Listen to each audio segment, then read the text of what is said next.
Soyez les bienvenus pour notre troisième leçon de notre cours sur la grâce. murahawe ikaze mu cigwa kigira gatatu c'icigwa turiko turiga kijanye n'ubuntu bw'Imana. Nous remercions votre fidélité encore une fois Turabashimiye ku bwizigirwa bwanyu et nous voulons continuer à étudier ensemble kandi turagomba kubanira twigana hamwe les cœurs de Dieu. umutima w'Imana. Nous avons dit que la grâce est le cœur de Dieu. Twaraboneye hamwe yuko ubuntu ari umutima Il y a w'Imana. des fois les gens qui disent évangile de grâce. Hariho abantu bahora bavuga ngo ubutumwa Il bw'ubuntu. n'y a pas d'évangile de grâce.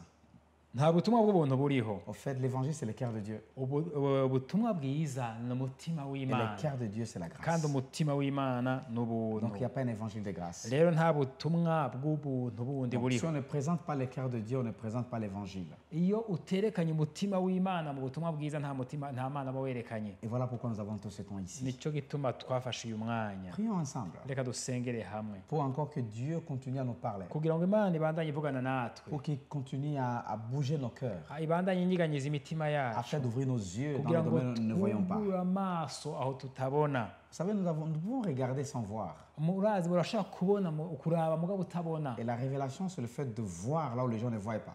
Rero guhishurirwa nako ni hamwe umuntu abona aho abandi Nous batabona. voulons prier pour cette Reka bénédiction. dusengere iryo Père de hishurirwa. gloire, nous te bénissons. Data w'ubwiza Nous turaguhezagiye, t'invitons dans cette discussion. turaguhamagaye muri kino Nous kiganiro. t'invitons parce que tu es Dieu qui nous guide. Turagutumiye mwami kuko niwe uturongora. Tous ceux-là qui nous suivent, Kuri abo bariko baradukurikira tous ceux-là bose, avec lesquels on étudie ces cours, kuri abo bose bariko turiko turigira hamwe laisse ikicirwa, qu'ils te voient. reka bakubone, Révèle ton cœur. uhishure umutima wawe, Utilise ma bouche ukoreshe umunwa wanje afin que ton cœur soit vraiment kugira ngo visible. umutima wawe uje ahabona, Au nom puissant de mu Jésus. izina rya Yesu. On a ainsi prié. Amen. Amen, amen. Amen. Voilà, juste on parlait de l'Ancien et du Nouveau Testament. Twariko turavuga ibijanye n'isezerano rya kera n'isezerano Nous rishasha. avons dit que la Bible, c'est son de lettres. Twaravuganye yuko Bibiliya ari amakete abiri yanditswe, Mais ces deux lettres ariko kuri ayo makete abiri font 66 livres.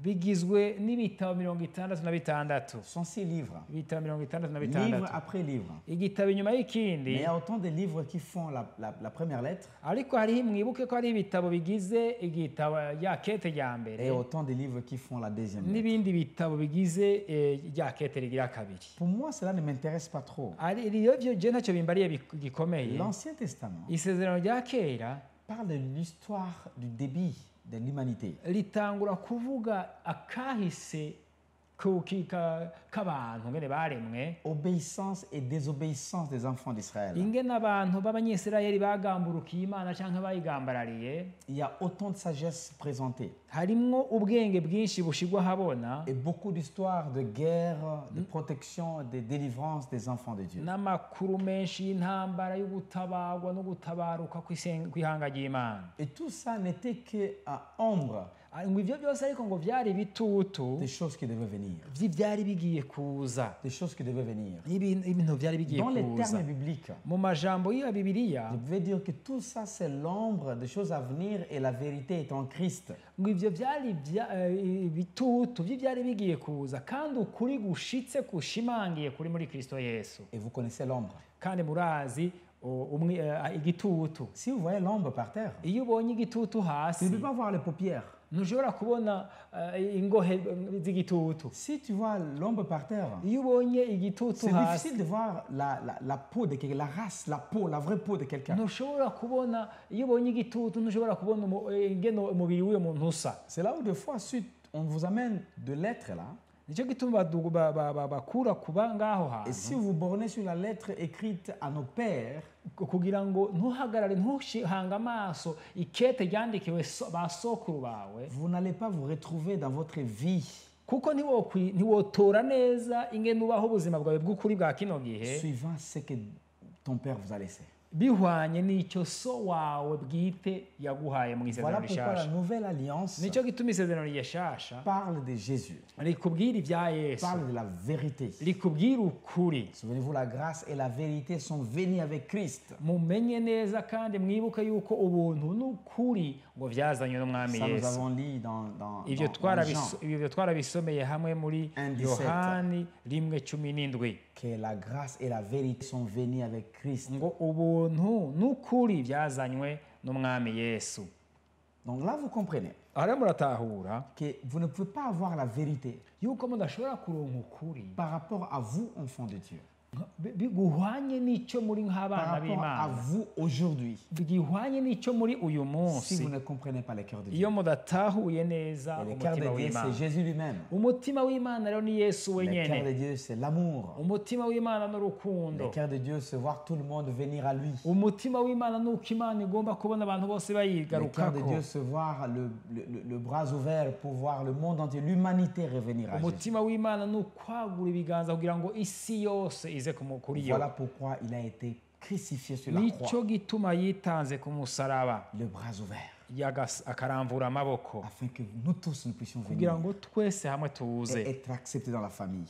twemerwe mu muryango C'est très important. icyo ni ikintu gikomeye cyane Donc la vérité, c'est avec Christ. ukuri rero kwazoye n'umwami Yesu Regardez un peu Romains chapitre 6, verset 23. reka turabire hamwe Abaroma 6:23 Romains 6, 23. Abaroma 6:23 Toujours pour continuer à parler de ce cœur de Dieu. kugira ngo tubandanye tuvugana iby'umutima w'Imana Avant de commencer les vifs de la troisième leçon. imbere y'uko twinjira by'ukuri ibwina mu cigwa kigira gatatu Romains chapitre 6, Abaroma 6:23 verset 23. Il veut dire, mais maintenant, étant affranchis du péché et devenus esclaves de Dieu, vous avez pour fruit la sainteté et pour fin la vie éternelle. Romains chapitre 6, verset 23. Abaroma Romains 6, 6:23 Ouais. haravuga ngo ingero y'icyaha n'urupfu ariko ingabire y'Imana n'ubugingo budashira bubonerwa muri Kristo Yesu umwami wacu. Oui, 23 dit, car le salaire du péché, c'est la mort, mais le don gratuit de Dieu, c'est la vie éternelle en Jésus-Christ notre Seigneur. ingero y'icyaha n'urupfu ariko ingabire y'Imana n'ubugingo budashira bubonerwa muri Kristo Yesu umwami wacu. Tout le chapitre 6 de Romains, iki kigabane cyose cya gatandatu cyo mu c'est Baroma un chapitre qui révèle, qui révolutionne, ni kigabane gihindura ibintu que nous tous, nous avons été pécheurs. ko kitubwira yuko twese twabaye Et nous abanyabyaha allions directement vers la mort. kandi ko twese twariko turagana tugenda mu rupfu. C'est comme ici à Bujumbura. nicyo kimwe ngahe On Bujumbura entrait dans un bis warinjira muri bus et on s'est dit, on va à Gitega. ukavuga uti je ninjiye muri bus ngiye Gitega Al, tu vas dans un bis, ukaja muri bus Al, tu vas rapidement, ukagenda unyaruka et pendant qu'on est à 120 à l'heure, bariko uriko uraduga unyaruka tout le monde kilometero dit, 120 ah, il va mourir. abantu bose bavuga ati bajya Le chauffeur lui-même a perdu contrôle. umushoferi ugasanga yatakaje n'ingene ariko aratwara Perdu imodoka contrôle. akazimiza Nous ntasubire voyons kubona tout iyaje le monde n'iyaba mourir. mwese ukabona ko muriko muragenda mugana gupfa Et quelqu'un vient hagaca haza avec umuntu hélicoptère agaca azana helicopter ayant des filets en bas. agaca aza afise n'imigozi Et vous munsi récupère. agaca afata Et ya vous fait bisi récupérer. agaca Et aduza on imodoka avance. agaca Et on abatwara nous dépose dans un endroit très propre. agaca bashira ahantu hameze neza. Gloire à Dieu. Imana ishimwe Gloire à Dieu. Imana Et vous ishimwe. trouvez, vous n'avez pas invité les pilotes, uwo mugabo batwara indege ntiwari wamutumiye mais il est venu par grâce. ariko yaje C'est kubera ça ubuntu. l'exemple du salut. ako niko karorero Nous allions k'ubugakiza vers la mort. twariko turagenda tuja mu rupfu Parce que le salaire de ne pas respecter l'ordre sur la route kuko ingero yo kudakurikiza amategeko y'ibarabara nous amenait directement sur la mort. yariko aragutwara gupfa Nous amenait à la mort. yariko aragutwara mu gisida Et kikwica personne ne pouvait kandi résister. nta muntu yari gushobora Mais kwigwanira quelqu'un ngaho nous a récupérés. ariko hari umuntu Et yabonetse c'est comme ça que la Bible est claire. uko niko biritomoye Le salaire neza du péché, c'est la mort. ivuga ngo kuko ingero y'icyaha ari Mais les urupfu dons gratuits, ariko ingabire la y'Imana grâce imméritée, ubuntu bw'Imana ataco umuntu la yokora kugira ngo faveur abaronke imméritée, ubuntu Imana yatugiriye le message qui est très bon pour être vrai. ya nkuru nziza cyane wumva umengo ntiyobayo kubera ari nziza Que rwose dès que vous avez la vie éternelle, ikubwira ngo agasanga ufise ubugingo budashira il y a une seule condition. nta kindi usabwa ni kimwe Acceptez cette grâce-là. no kwemera Acceptez ubwo Jésus. bugingo no kwemera Yesu Vous allez vous découvrir. ukazoca Vous étiez dans utahura ces bus-là, wari muri iyo bisi mais vous vous ugenda rencontrez quelque part hanyuma mugahurira où ahantu vous êtes sécurisé. aho agushira mu kibanza C'est très, très gitekanye profond. ni ikintu kibwina cyane Nous allons regarder un tout petit peu aujourd'hui. reka turabire hamwe Dans cette leçon ici, muri iki cigwa cy'uyu qui est munsi notre troisième cours icigwa kigira gatatu cy'uyu de munsi la grâce in, kijanye n'ubuntu n'icigwa kijanye comparons n'ubuntu la cya loi mbere et la grâce. dufate tugereranye ibyagezwe n'ubuntu la loi et la grâce. tugereranye ibyagezwe n'ubuntu Parce que des fois, vous posez des questions. kuko rimwe na rimwe muribaza ibibazo Est-ce qu'il faut que je change mon comportement? uti mbega ndakwiye guhindura Est-ce ingeso qu'il faut que zanjye? je change ce que je suis? mbega ndakwiye guhindura ngene meze Avant d'accepter ce cœur de Dieu-là. imbere y'uko nemera umutima w'imana Et nous allons étudier ensemble reka turabire hamwe tout un passage de la parole de Dieu igisomwa cyanditse mu ijambo dans ry'imana Matthieu chapitre 5, cyanditse muri matayo 5 verset 21, et on va descendre. guhera ku murongo wa 21 dutera tumanuka Là où Jésus est en train de discuter aho yesu ariko aravugana sur les choses visibles et les choses qui ne sont pas visibles, les choses dans les cœurs. yesu avuga ibintu bigaragara biboneka n'ibintu bitaboneka by'ibwina mu mutima Parce que deux fois, nous nous branchons sur les choses que nous voyons. kuko rimwe na rimwe hari aho duhagarara ku bintu tubona Mais où voit Jésus? mbega yesu abona he Il nawe est centré sur quoi? mbega we amaso yiwe ahagaze kuki Ma sœur, mon frère, c'est ça qui mwene va nous data icyo intéresser. nicyo kigira gihagarike La Bible nous dit- twitwararike muri aka kanya Vous avez entendu qu'il a été dit aux anciens, tu ne tueras point. Celui qui tuera est passible de jugement. ngo ku murongo wa 21 ikigabane cya 5 cyo muri matayo haravuga ngo mwarumvise ko abakera babwiwe ngo ntukice uwica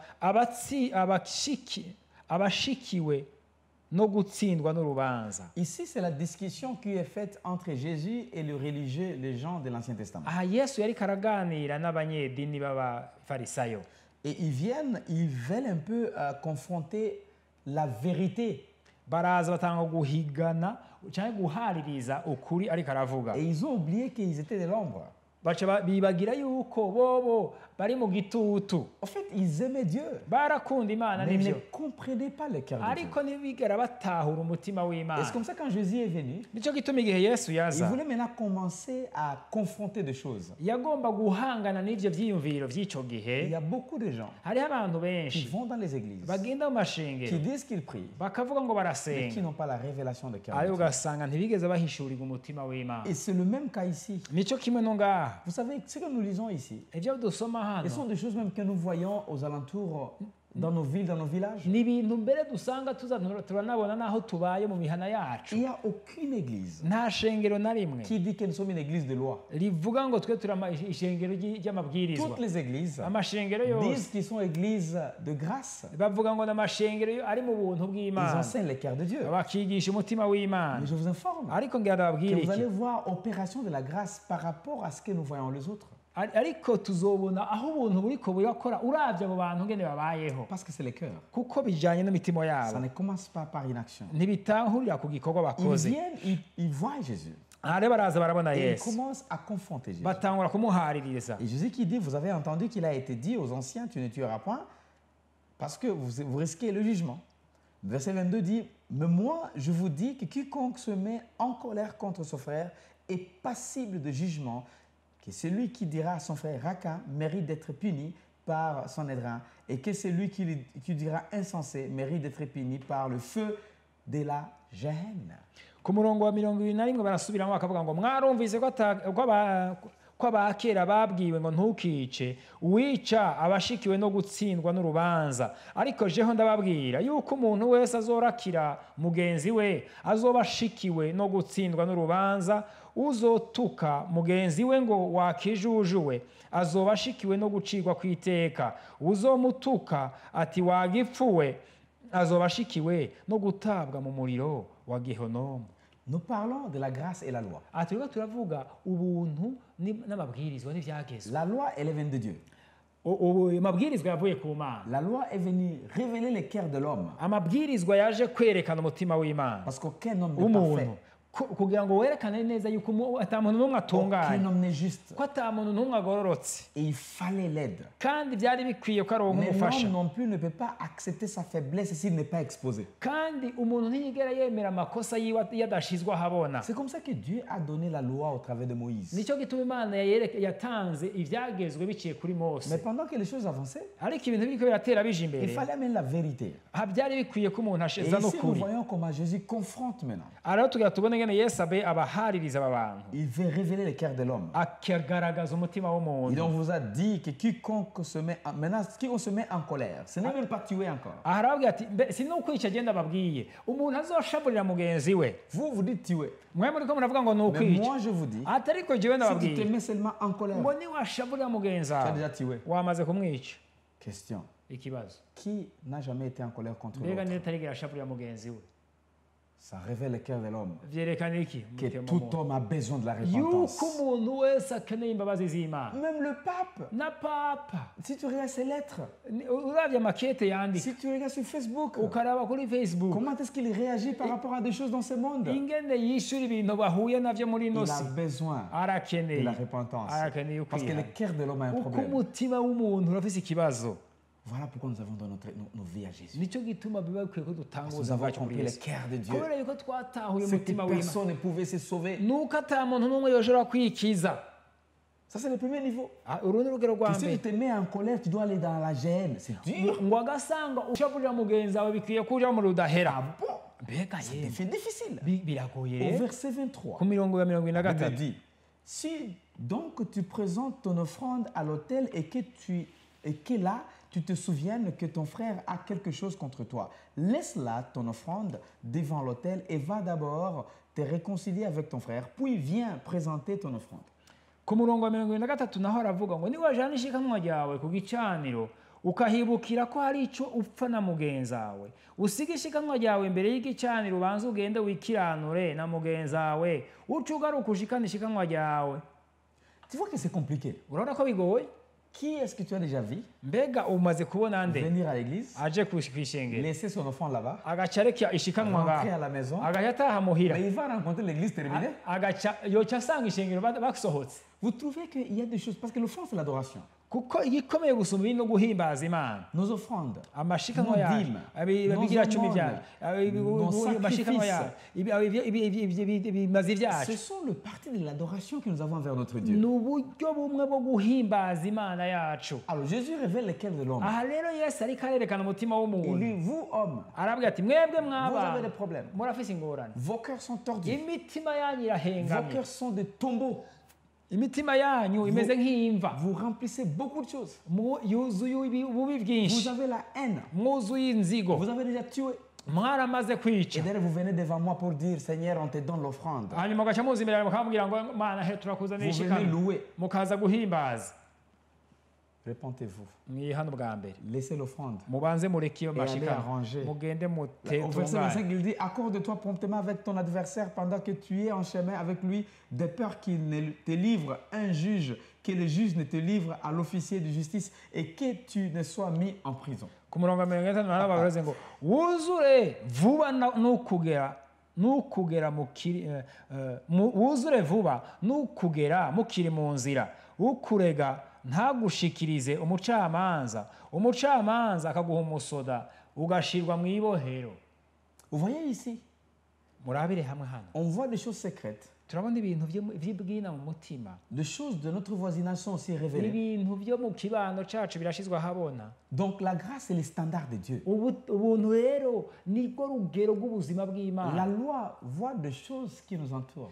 amabwirizwa abona ibintu Il ne bidukikuje. faut pas faire. ntugakore Il ne ibi, faut pas faire. ntugakore Il ne iki, faut pas faire. ntugakore iki. Mais la grâce ariko ubuntu voit au-delà de ce qu'il ne faut pas ubuntu faire. burarengeye ivyo boreka gukora. Voit l'intention même que vous avez. ubuntu burabona mbere n'icyifuzo cy'ibyo ugomba C'est gukora. ça ce qui est la profondeur de Dieu. icyo nicyo cyerekana ubwina Beaucoup bw'umutima de gens, w'Imana. quand vous parlez de grâce, benshi abantu ariko barabwira ils ubuntu pensent que c'est la licence au péché. bibaza ngo ni akaryo bahawe ko gukora icyaha. Allez, fais le péché comme vous voulez. nimugende mukora ibyaha uko Non. mwigombeye. Quelle est Oya. l'intention de faire ce que tu fais? ahubwo mbega intumbero y'icyo ugomba gukora mu mutima C'est wawe. ça le standard de Dieu. ubwo nibwo rugero ça, le cyangwa standard de icyitegererezo cy'ijambo ry'Imana. Oui, tu viens prier. ego uraza gusenga, Oui, tu vas prier. ego uragenda gusenga, Oui, tu vas faire ça. ego urakora Oui, ibi, tu donnes. ego Mais uratanga. pourquoi tu donnes? mbega kubera ko utanga, Pourquoi tu pries? kubera ko C'est usenga. ça le standard de Dieu. ubwo nibwo rugero rw'Imana Et c'est ça la grâce. kandi ubwo nibwo buntu bw'Imana. Jésus confronte les cœurs. rero Yesu ngaha ariko arashira ahabona Il imitima, révèle les cœurs de l'homme arashira ahabona umutima w'umuntu pour prouver à l'homme kugira ngo yereke que umwana vous w'umuntu avez besoin de recevoir le cœur de Dieu. yuko mukeneye kwakira umutima w'Imana. Et sans cela, kandi ibyo utabikurikije vous serez très loin de Dieu. uba uri kure y'Imana, Même si vous allez apparaître comme si vous êtes proche de Dieu. naho byogaragara nk'uko umenga uri umuntu yumvira Imana. Au verset 27, Ku murongo wa 27 la Bible dit, vous avez appris qu'il a été dit, tu ne commettras point d'adultère. 28. ku murongo Mais moi je vous dis que quiconque regarde une femme pour la convoiter a déjà commis un adultère avec elle dans son cœur. ku murongo wa 27 muri iki kigabane cya gatanu nyene mu cya Matayo niho bavuga ngo mwarumvise ko byavuzwe ngo ntugasambane, ariko jeho ndababwira yuko umuntu wese araba umugore akamwipfuza aba amaze gusambana nawe mu mutima wiwe. Est-ce que vous regardez cette profondeur? Mbe murumva ibwina bw'iri jambo? Des fois, nous avons un problème. Rimwe na rimwe turafise ibibazo, Nous ne voyons que les choses qui sont visibles, tubona ibintu gusa bigaragara mais hejuru, la motivation n'est pas visible. ariko ivyipfuzo vy'umutima yacu ntibiba Il ne faut bigaragara. pas faire l'adultère. Ngo ntugakore, Il ne faut pas ntugasambane, faire ça et ça et ça. ntugakore iki na kiriya. Nous vivons dans les condamnations incroyables. tuba mu bintu byo gucibwa urubanza rwa Et nous misi ne voyons yose, pas combien de gens convoitent. ariko ntitubone abantu ivyipfuzo biri inyuma. Tout le monde a déjà vu une belle femme. Abantu bose turamaze kubona abagore beza, Tout le monde a déjà vu un homme beau. abadamu nabo beza bose baramaze kubona abagabo beza. Parce qu'attention, l'adultère n'est pas seulement pour les hommes, mais aussi pour les femmes. Nagenda bibutse yuko kandi gusambana bitari iby'abagore gusa cyangwa iby'abagabo gusa, C'est les hommes et les femmes. ni iby'abagabo n'abagore. Et ici, vous voyez, les gens vivaient dans la condamnation. Aba rero abantu baba bo baciriwe urubanza, Mais Jésus vous dit, ariko Yesu ababwiye il gutya, nous dit, aratubwiye si nous gutya regardons seulement, ati nimwaraba et on gusa se dit, ah, elle est belle, ukavuga ngo ujya muntu ni mwiza ah, aba, il est beau. ujya muntu ni Et mwiza aba, au plus profond de toi-même, kandi bwina muri wewe déjà c'est fait. ngo noho Et il wahejeje révèle le cœur de l'homme wahejeje. Imana yerekanye umutima parce w'umuntu qu'il voulait kuko yagomba kutwereka que l'homme revienne au cœur de Dieu. yuko umuntu akwiye kugaruka ku mutima w'Imana. Et sans révéler le cœur de l'homme, Rero ushize ahabona umutima l'homme ne peut pas w'umuntu, comprendre le cœur de Dieu. umuntu ntashobora gutahura umutima w'Imana. Et Jésus était venu Ariko Yesu pour yaje vous révéler le cœur de Dieu, kugira ngo atwereke pour umutima nous révéler w'Imana, le cœur de Dieu. kugira ngo atwereke Il umutima n'est pas venu w'Imana. pour nous condamner. Ntiyaje ngo aducire Mais le urubanza, religieux condamne. ariko umunyedini aragucira urubanza. Ils ont condamné des années. Baraciye imanza Et kenshi, ils condamnent aujourd'hui. n'uyu munsi baracyaca Et ils imanza, condamneront pour toujours. kandi bazokoma ariko baraca imanza. Mais Jésus Ariko Yesu a gardé le même cœur hier. A gardé le même cœur hier. Yesu yazigamye wa mutima wa kera Aujourd'hui. w'uyu munsi Éternellement. kandi n'uw'ibihe Maintenant, il bidashira. révèle le cœur de l'homme Ubu ariko arerekana umutima afin w'Imana que l'homme kugira ngo umwana w'umuntu retombe encore amoureux de Dieu. asubire kumva urukundo Au rw'Imana. verset 29, Ku murongo wa 29, avant d'aller au verset 29, imbere y'uko tujya ku murongo wa as-tu déjà 29, vu un homme dire, uramaze kubona umugabo avuga venir se repentir dans l'église akaza akihana mu en ishengero disant, akavuga moi je demande pardon, ati je ndasabye imbabazi, j'ai convoité tel ou tel ati naripfuje nakana et na je me sens vraiment que j'ai fléchi. ati numva no kuri narakoze ibintu bitari byo. Jamais. Nta Ce sont des n'umunsi choses du cœur. n'ibintu biri bwina mu Et mutima. c'est là où il y a Dieu. Aho niho hari Imana rero.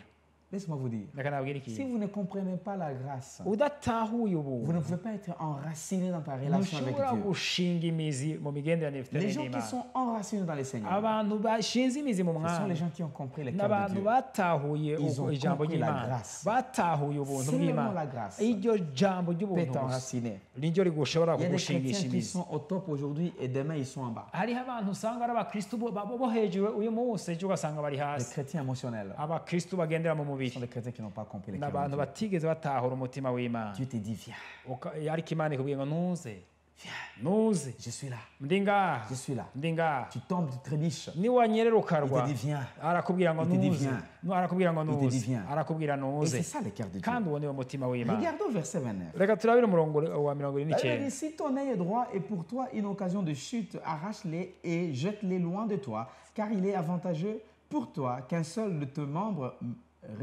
périsse et que ton corps entier ne soit pas jeté dans la gêne. Ku murongo wa 29 haravuze ngo ijisho ryawe ry'iburyo niryagutsitaza urinogo rurite kure, vyokubera vyiza gupfa ijisho ryawe rimwe, hako umubiri wawe wose wotagwa muri Gehonomu. Question. Ikibazo, As-tu déjà vu quelqu'un qui a enlevé son œil? uramaze kubona umuntu yanogoye ijisho ryiwe?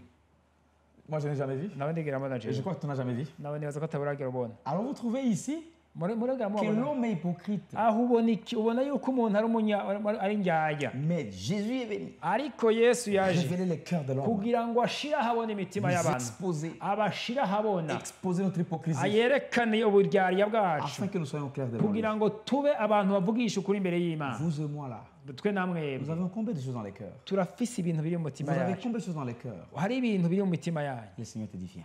imana ikubwiye ngo malgré ntuze tout ce que tu es. ntacyo bitwaye ibyo urimo Viens, je vais te ibyo changer. urimo J'ai nzoguhindura une puissance pour te changer. ndafise ubushobozi bwo J'ai une kuguhindura puissance pour te relever. ndafise ubushobozi bwo J'ai une guhagurutsa puissance pour transformer votre vie. ndafise ubushobozi bwo guhindura ubuzima bwanyu Au verset 30, il dit, ku murongo wa 30 et si ta main droite est pour toi une occasion de chute, coupe-la et jette-la de toi, car il est avantageux pour toi qu'un seul de tes membres périsse et que ton corps entier n'aille pas dans la gêne.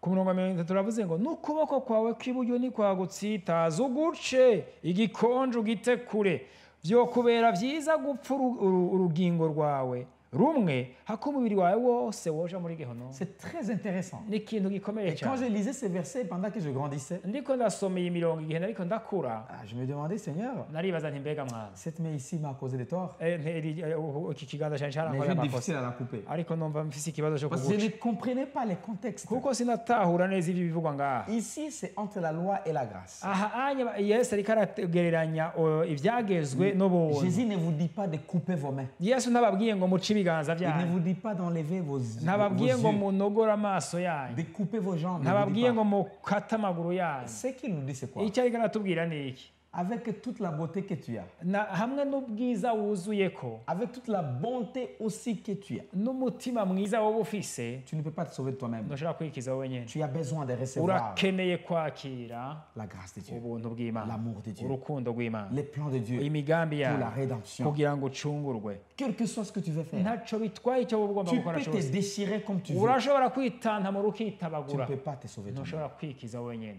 C'est ça ce que Jésus faisait. icyo nicyo yesu yariko Raison pour aravuga laquelle, depuis qu'on a été grandi, nicyo gituma guhera tugikura on n'a jamais vu quelqu'un couper sa ntitwigeze jambe tubona umuntu aciye ukuguru kwiwe pour Christ. kubera yuko Je agomba n'ai gukunda jamais vu, je n'ai Kristo. jamais entendu. sindigera ndamubona sindigera ndamwumva C'est pas peut-être toi, kumbure sina wewe mais moi je n'ai jamais vu. je ntawe ndigera mbona J'ai voyagé autant de je pays, naragendeye ibihugu autant de bitandukanye continents. naragiye mu bihugu Je n'ai jamais bitandukanye entendu. sindigera numva Quelqu'un dit je coupais. umuntu agira ati bana je naciye ukuguru Parce kubera que cette yesu jambe m'a envoyé pour aller voler. kubera iki kuguru kwarantwaye kwiba oya Effectivement, c'est pas ce que Jésus disait. nicyo yesu yariko aravuga hano Il disait ceci. yariko aravuga iki Le cœur de l'homme est plein de choses. ati umutima w'umwana w'umuntu wuzuye Et ibintu ça doit bibi être exposé ati ariko bikwiye gushirwa pour que ahabona l'homme se découvre, kugira ngo umuntu yibone afin qu'il redonne sa hanyuma vie. atanga ubuzima bwiwe Ce qu'on appelle la rédemption. icyo nicyo bita Le gucungurwa rachat. ugucungurwa Nous étions à Christ. twari abakristo Nous nous sommes kera égarés. hanyuma turazimira tuja Il est kuri venu yiwe nous réacheter. hanyuma cyaraza kugira ngo asubire Il kutwiyegereza est venu acheter encore l'homme. asubira kuza kugura umwana w'umuntu amaraso yiwe Maintenant, ce qu'il est venu faire, icyo yaje gukora c'est pas pour te condamner. si kugira ngo agucire C'est pas pour me urubanza condamner. si kugira ngo ancire C'est urubanza donner nanje son cœur. yazanye umutima Voilà we pourquoi Paul dit, nicyo gituma paul avuga c'est l'amour de Dieu ngo urukundo rw'imana qui nous amène à la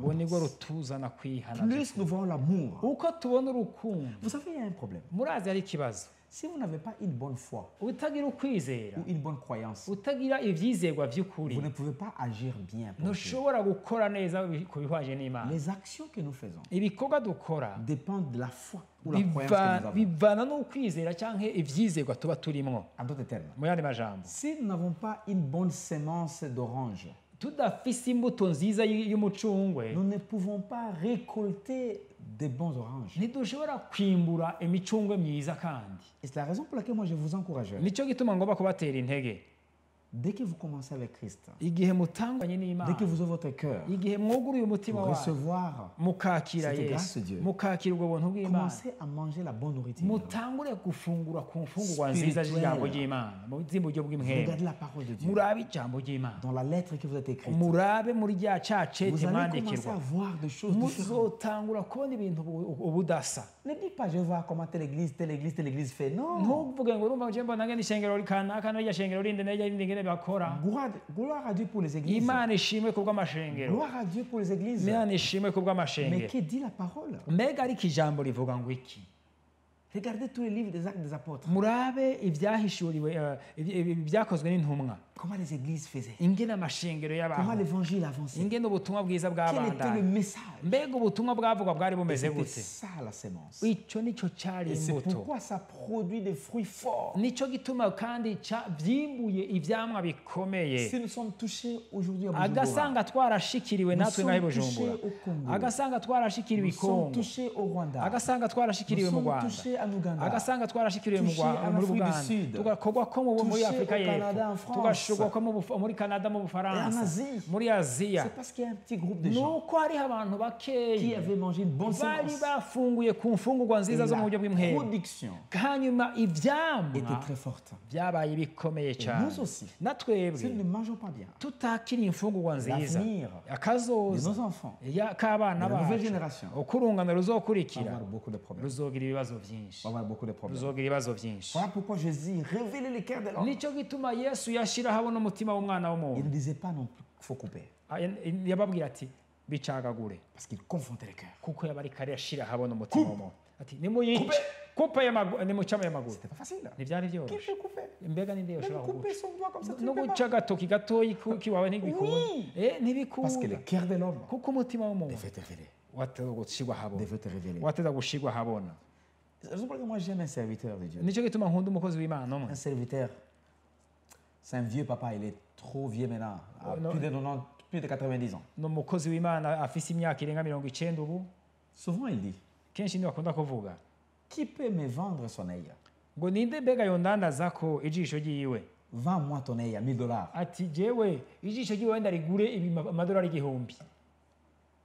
Qui peut vendre ton œil? ninde yoshobora kudandaza ijisho ryiwe. Ok, 1500. ati okay, ndadugije reka ndaguha 1500 Et cy'amadolari. franchement, si tu as cet argent-là, si tu as un œil à vendre à 1500, agasanga vy'ukuri ufise ijisho wodandaza 1500, tu écris à l'église de Shaddai. tuce wandikira Ils ishengero vont, rya ils vont me Shaddai. contacter. bazoca Et bandondera, puis je vais contacter les vieux là. nanje nzoca ndondera wa Il va vous mukozi envoyer w'Imana. l'argent pour que tu vendes ton œil. azoca barongekera amafaranga yiwe kugira ngo mudandaze. Personne ne peut nta accepter vendre n'umwe ton œil. yokwemera kudandaza ijisho Mais ryiwe. laisse-moi vous dire, reka Noah, ndababwira ikintu kimwe, à combien tu veux vendre? Tu veux vendre ton âme. mbega ugomba kudandaza umushaha wawe amafaranga angahe? Tout toi, tu peux te vendre à wewe combien? wese mbega wokwidandaza angahe? En d'autres termes, dans les termes bibliques, mu yandi majambo mu majambo ya Bibiliya, même si tu peux avoir tout dans la vie, naho wowe ufise ibintu vyose mu buzima et si tu perdais ton âme, ugaca utakaza umushaha wawe, ça n'a pas de sens. ntacyo vyoba bimaze. Voilà pourquoi l'amour de Dieu nicyo gituma urukundo rw'Imana vous a révélé rwabahishuye pour que vous soyez quelqu'un kugira ngo mucike abantu, qui allait accepter et recevoir abantu mwakira hanyuma mukemera notre Dieu, Imana afin yacu que tu vives la paix. kugira ngo ube mu mahoro. Le cœur est révélé. umutima w'umuntu Tu urashirwa ressens habona. quelque chose au plus profond de toi-même. uriko urumva ikintu ibwina mu mutima Tu wawe, ressens quelque chose. uriko urumva ikintu. Ça, ce n'est pas la théorie. ibi si ibintu C'est une vie by'amajambo, pratique de Dieu. n'ubuzima bufatika Ne bw'Imana. laissez pas ce temps passer comme ça. ntureke uwo mwanya ngo kurengane Ne gutyo, laissez pas ce temps passer comme ça. ntukigere ureke uwo mwanya ngo ugende uko. Au verset 31, ku murongo wa 31, elle dit, il a été dit que celui qui répudie sa femme lui donne une lettre de divorce. ngo kandi ku murongo wa 31 ngo kandi byaravuzwe ngo umuntu wese yirukana umugore wiwe namuha icete cyo kuvavanura. En fait, ce sont les concepts byari ibintu bivurwa, partagés. byari bisanzwe bivugwa icyo gihe, Mais au commencement, ce n'était pas le cas. ariko mu ntango gusa uko byari bimeze, Un homme et une femme. umugabo n'umugore, Et encore, le cœur de l'homme est révélé. ariko umutima w'umuntu ushigwa habona n'aha Donc, si nous voulons étudier en profondeur, tugiye kubyigako cyane, vous devez comprendre une chose. muteza gutahura ikintu Ici, kimwe. regardez les œuvres. aha uri kuraba ibikorwa, Nous voyons les œuvres. twe turabona ibikorwa. Moi, je ne fais pas l'adultère. ati jesi nsambana, Moi, je ne répudie pas les femmes. jesi nirukana abagore, Moi, je ne fais pas ça, ça y est. jesi nkora Moi, je ne ibiki, vole pas. jesi niba. Moi, lui, là, il vole. Uyu ariko ujya Lui, là, ariba, il répudie les ujya femmes. arirukana Lui, umugore là, il wiwe, injurie les gens. ujya atuka abantu, Lui, là, il fait l'adultère. ujya arasambana. Les standards de Dieu, urugero rw'ubuzima bw'Imana c'est au niveau du cœur.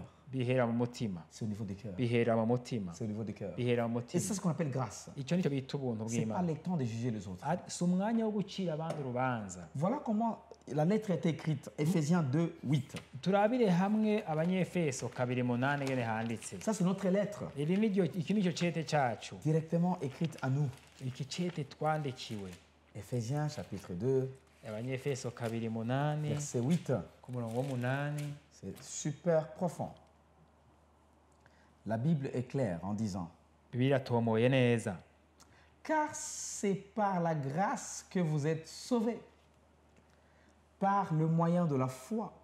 Et cela ne vient pas de vous, c'est le don de Dieu. ngo ubuntu nibwo bwabakijije kubw'ukwizera, navyo nyine ntibyavuye kuri mwebwe, ni ingabire y'Imana. Parce que les gens là, dans l'Ancien Testament, abantu bo mu isezerano rya kera ils pensaient ils méritaient baribaza bati turabereye by'ukuri. Ils ne comprenaient pas les cœurs de Dieu. Ntibatahura umutima w'Imana. Ils ne comprenaient pas ce que Dieu voulait pour eux. Ntibigera biyumvira icyo Imana ibagombera. Et voilà pourquoi nous avons lu les textes dans Matthieu. Nicyo gituma twasomye cya gisoma cyanditse muri Matayo. Parce que Jésus voulait maintenant confronter leur cœur, Aho Yesu yagomba gushira habona imitima yabo. révéler leur cœur, Yerekana imitima afin yabo. qu'ils sachent Kugira ngo bamenye qu'ils ont besoin d'un yuko sauveur. bakeneye umukiza. Maintenant, il va nous révéler à nous Ubunyagira duhishurire que natwe nous sommes sauvés par grâce. yuko dukizwa kubw'ubuntu C'est à cause gusa. de son amour. Ni kubw'urukundo C'est à rwiwe. cause de sa joie. Ni kubw'umunezero C'est wiwe. pour sa propre gloire. Ni kubw'icyubahiro ciwe nous sommes gusa sauvés. yuko dukizwa. Wow. Et Amen. là, ça nous encourage Natwe bikadutera à intege rester dans les choses de Dieu. kugira ngo tugume mu bintu Au moyen by'Imana de la foi. biciye mu kwizera. Notre part, c'est juste de dire, viens Seigneur. Uruhara rwacu ni ukuvuga ngo ni ukugira ngo mwami nuze karibu Ta cyane. part, c'est dire, viens Seigneur. Uruhara rwawe ni ukuvuga ngo mwami nuzura wisange Et c'est muri comme ça jewe. qu'il a dit, si tu écoutes ma voix, Aho nicyo gituma yaciye avuga ngo niwumvire ijwi ryanje ouvre la porte ngo niwugure umutima Je vais wanje entrer. et nzokwinjira nous resterons chez vous. kandi nzobana nawe. Ouvre la porte. Wugure uwo muryango. Comme Zachée, ouvre la porte. Wugure umuryango nka kujya kwa Zakayo yabigize. Tout est mort peut-être dans ta vie. Kumbura ibintu byose byarapfuye mu buzima Tout est bwawe. découragé dans ta vie. Kumbura ibintu byose nta byizigiro. Tout est déception dans ta vie. Kumbura ibintu byose byagenze nabi mu buzima Le bwawe. cœur de Dieu te dit, Umutima w'Imana ukubwiye gutya. ouvre la porte pour moi. Wugure umutima wa ninjira. J'arrive. Je Ndaje. vais rester avec toi. Ngomba kubana Je vais nawe. t'encourager. Ngomba kugutera intege. Beaucoup d'autres personnes disent, Abandi bantu baravuga. non, Oya. moi je vais faire les œuvres. Ati ndagomba gukora Moi ibikorwa. je vais donner. Ndagomba gutanga. Moi je vais prier. Ndagomba gusenga. Moi je vais aller à la montagne prier. Ndagomba kuduga mu musozi Moi je vais gusenga. faire tout ce que tu veux faire. Ndagomba gukora ibintu byinshi. Au verset 9, Ku murongo il y a w'icyenda une forte révélation. hariho ibanga rikomeye. Ce n'est point par les œuvres afin que personne ne se glorifie. Ngo ntibyavuye ku bikorwa kugira ngo hoye kugira uwirarira. Tes œuvres ne peuvent pas te sauver. Ibikorwa byawe ntibishobora kugukiza. Ouvre la porte. Ugura umutima gusa. Reçois Ugura umuryango wakira. la grâce de Dieu. Wakira ubuntu bw'Imana. Ouvre ton cœur. Ugura umutima wawe. Reçois la grâce de Wakira Dieu. ubuntu bw'Imana. Maintenant, est-ce qu'il ne faut plus faire des œuvres? Mbega nta bikorwa dukeneye gusubira gukora. Non, nous devons le faire. Oya turatenda kubikora. Mais les œuvres Ariko ibikorwa doivent être le fruit de notre repentance, bitera kuba ibyamwa by'ukwihana kwacu doivent gushitse. être le fruit de notre changement de façon de Bitera penser, gucika ibyamwa byo guhindura ukwiyumvira doivent kwacu. être la conséquence de la relation que nous avons. biza gucika inkurikizi z'imigenderanire dufitaniye n'Imana. Vous vous souvenez de l'histoire de Zachée? Mwibuke ya nkuru ya Il n'a Zakayo. pas commencé par donner ses biens. Ntiyatangiye gutanga ibintu byiwe ubwa mbere. Non, Oya. il a commencé par ouvrir sa maison. Yabanje kugura inzu yiwe. Et quand Jésus est entré, Igihe Yesu yinjiye, Jésus avait dit, Yesu aramubwiye le salut est dans cette maison. atagakiza kamaze gushika muri ino nzu. Alors lui, Aho rero inyuma y'ivyo ce sont les choses qui l'ont poussé. ibyo niyo byamutumye Parce qu'il byatumye a Zakayo ressenti l'amour de Dieu. kuko yari yumvise urukundo Il a rw'Imana. senti l'amour de Yari Dieu. yumvise urukundo rw'Imana. Vous et moi, laisse vous dire, Reka nanjye ndababwiye vous devez comprendre une chose. muza gutahura ikintu kimwe. Ressentez cet amour Wumva urwo rukundo rw'Imana. Ouvre le cœur. Wugurura umutima et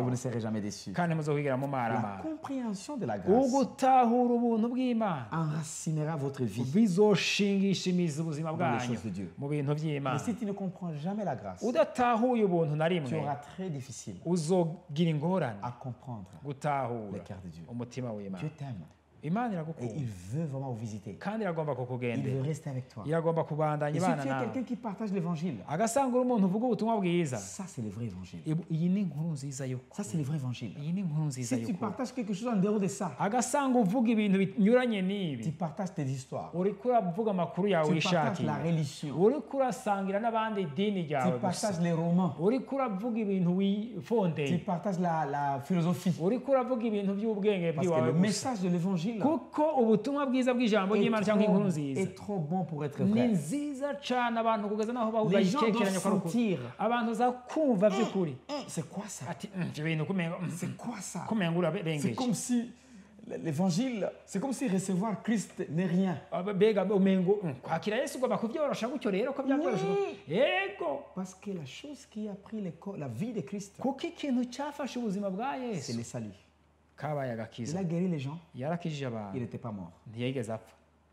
Il a béni les gens. yarahezagira Il était abantu pas mort. ntibyamwishe Il a récupéré l'argent dans les poissons yaratoye amafaranga ayatsa urufi pour payer les taxes. kugira ngo arihe Il amakori n'était pas mort. ntibyamwishe Mais sauver l'homme, ariko gukiza c'est umuntu ce qui a pris sa vie icyo nicyo cishe ubuzima sur bwiwe la croix. ku musaraba Voilà pourquoi nous devons présenter le message de l'évangile comme il nicyo faut. gituma tuzakuvuga ubutumwa bwiza uko bibereye Si tu es pasteur, agasanga umupasitori évangéliste, ukaba umuvugabutumwa umwigisha tu ne comprends pas ce que je te dis. ukaba udatahura ibindi ko ndavuga Revois. urabe Et je neza t'encourage à faire les écoles bibliques. ndaguteye intege yo kwiga amashuri rya shuri rya bibiliya Pas école théologique, ntukige ishuri rya là où teoloji tu vas apprendre la parole de Dieu. ariko ndagomba kuja kwiga ahantu bigisha ijambo Profondeur du ry'imana message de l'évangile. kugira ngo utahure ibwina bw'ijambo Parce bwo que mu jambo sans ces ry'imana messages ici, kuko ubu butumwa bwiza on va bloquer la croissance de Christ. ubwo buzogutuma uhagarika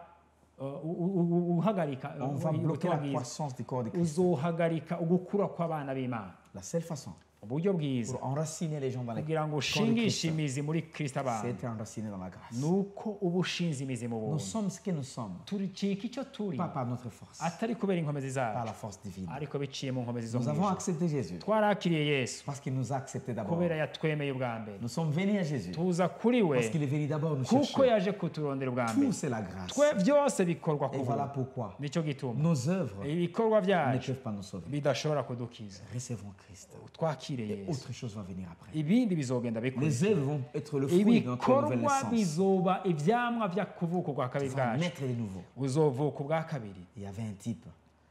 Il y avait un type dans la Bible hariho umuntu muri bibiliya qu'on appelait Nicodème. yitwa nikodemu Et là, on va atterrir. aho tugira turangize Il est dans Jean chapitre 3. ari muri yohani gatatu Il s'appelait Nicodème. yitwa nikodemu La Bible dit qu'il était religieux. bibiliya ivuga ngo yari umunyedini Chapitre 3, verset 1. ku murongo wa mbere Il dit un homme d'entre les pharisiens nommé Nicodème, un chef de juifs. Il y a beaucoup de gens. ngo hari umuntu mu bafarisayo yitwa nikodemu yari umukuru wo mu bayuda hariho abantu benshi Il y a beaucoup de gens. hariho abantu benshi Quand ils ont des positions iyo bafise ibibanza dans les religions, mu madini dans les groupes, mu mirwi dans la société, canke mu ils ne kibano voyaient pas l'importance ntibigera babona agaciro d'ouvrir leur cœur vers Dieu, ko kugura imitima yabo d'ouvrir leur ku vie bw'Imana. vers Dieu, kugura imitima yabo ku de bw'Imana recevoir la source de ku vie. kwakira isoko y'ubuzima Nicodème était différent. nikodemu rero yari atandukanye Il nawe avait soif. yari Il anyotewe était religieux. yari umuntu Il w'umunyedini connaissait toute la loi. yari azi amabwirizwa La Bible yose dit qu'il était pharisien. bibiliya avuga neza ko yari umufarisayo Donc il respectait les 10 commandements de Moïse et toute la yarubaha loi ya en général. mabwirizwa cumi ya mose n'ibindi byose Mais quand Jésus byagezwe enseignait, ariko igihe yesu yaba ariko et arigisha quand il révélait les cœurs, hanyuma agashyira ahabona imitima y'abantu Nicodème a senti qu'il y avait un besoin. nikodemu yarumva afise ikibazo Nicodème s'est dit non, non, non, nikodemu akagira atoya il y a quelque chose hari ibintu dans mon cœur. mu mutima wanje Peut-être vous aussi vous sentez la même chose. ukumbure namwe bamwumva ibintu bisa n'ivyo Que oui, vous avez été dans des églises pendant longtemps, ukumbure muramaze imyaka mu mais mashengero vous n'avez pas cette ari révélation. ugasanga nturaronka iryo Vous ne hishurirwa comprenez pas le cœur de Christ. nimutahura umutima wa Le kristo cœur de Dieu umutima qui w'imana incarne ne te condamne pas. umutima utagucira Et il urubanza a dit, aca aravuga il s'est dit non, je vais aller chercher ce type. aragira ati reka ajya kurondera uyu mugabo Je vais aller chercher ngira ce nje type. kumurondera Un jeune garçon umuhungu akiri muto avec des révélations profondes comme umugabo ça, ahishuriwe ibintu bikomeye cyane rwose avec des guérisons comme ça. akiza abantu mu buryo buteye ubwoba Il pardonne le péché. araharira n'ibyaha Je vais aller chercher. ati reka ngere kumuraba Il est parti de aca nous. aragenda mu ijoro Je donne un secret. reka ndakubwira ibanga Si tu es très public, agasanga uri umuntu uzwi si cyane tu es connu partout, agasanga abantu bose et bakuzi tu sens que tu as vraiment un besoin, ukumva by'ukuri urafise ikintu c'est ukeneye pas mal si bibi de namba chercher les gens qui peuvent vous aider. kugenda kurondera umuntu ashaka kugufasha Tu peux être un chef, urashaka kuba uri tu peux umushefu être un directeur, urashaka kuba uri tu peux umudiregiteri être une grande personnalité. urashaka kuba uri umukuru w'ahantu Perdre ton âme gutakaza umushaha wawe et avoir tout ce que tu as hanyuma ukagira ibyo byose ufise iruhande n'aura pas de sens. nta na kimwe byaba bifise N'aura pas de nta na sens. kimwe Tu byokumarira vas laisser l'argent sur la terre. uzosiga amafaranga ku Tu isi vas laisser les maisons sur la terre. uzosiga amazu ku isi Les voitures. uzosiga amamodoka société. uzosiga iyi si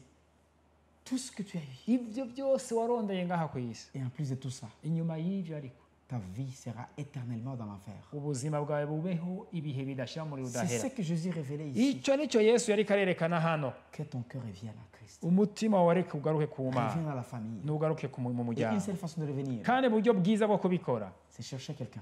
ni ukurondera umuntu Après avoir cru, umaze kuba kwizera quelqu'un. ukarondera umuntu pour t'aider. agufasha Pour t'aider. kugira ngo agufashe Pour t'aider. kugira ngo Et agufashe ici, Nicodème a fait la même aha chose. nikodemo niko yabigenjeje Il a commencé à poser des questions. aratangura kubaza Et au ibibazo verset 3, Jésus lui répondit, ku murongo wa gatatu yesu aramwishyura en vérité, je te l'ai dit, Si un homme n'est né d'eau, si un homme n'est né de nouveau, il ne peut voir le royaume de Dieu. ku murongo wa gatatu Yesu aramwishyura ati nukuri ndakubwire iyo umuntu atavyawe ubwa kabiri ntashobora kubona ubwami bw'Imana. La nouvelle naissance, Ukuvuka ubwa kabiri, naître de nouveau. kuvuka ubwa kabiri, En d'autres termes, mu yandi majambo, c'est recevoir cette grâce. ukwakira ubwo buntu. Oui, Ego je vais maintenant. ukavuga uti ndabishaka, Viens dans ma vie, Seigneur. nuze mu buzima bwanje Je mwami vais être une Yesu, autre personne. ndagomba gucika ubundi Depuis muntu. aujourd'hui, Guhera uyu je te munsi donne ma vie. ndagutaye Je ubuzima bwawe. crois que tu es le Fils de Dieu. Ndizeye ko uri umwana Je crois w'Imana, que tu es mort à ma place. ndizeye ko wapfuye mu kibanza Je te canje, donne ma vie. ndaguhaye ubuzima Ce sont bwawe. des choses qui changent. Ibyo birahindura ubuzima Tu bwawe. verras ta vie changer. Uzobona ubuzima bwawe Tu verras buhinduka, ta vie transformée. uzobona ubuzima bwawe buhinduka seras une autre rwose, personne. ucika uwundi muntu Et le mushasha. temps de méditer, Fata umwanya wo ce n'est plus kurimbura. le moment de la loi, Ntitukiri mu gihe c'est cy'ibyagezwe, le moment de la grâce. ntituri mu gihe Et la cy'ubuntu, grâce vous a été donnée. kandi ubuntu twarabuhawe. Recevez ce cœur. Mwakire uwo mutima. Nous allons prier ensemble. Reka dusenge Imana.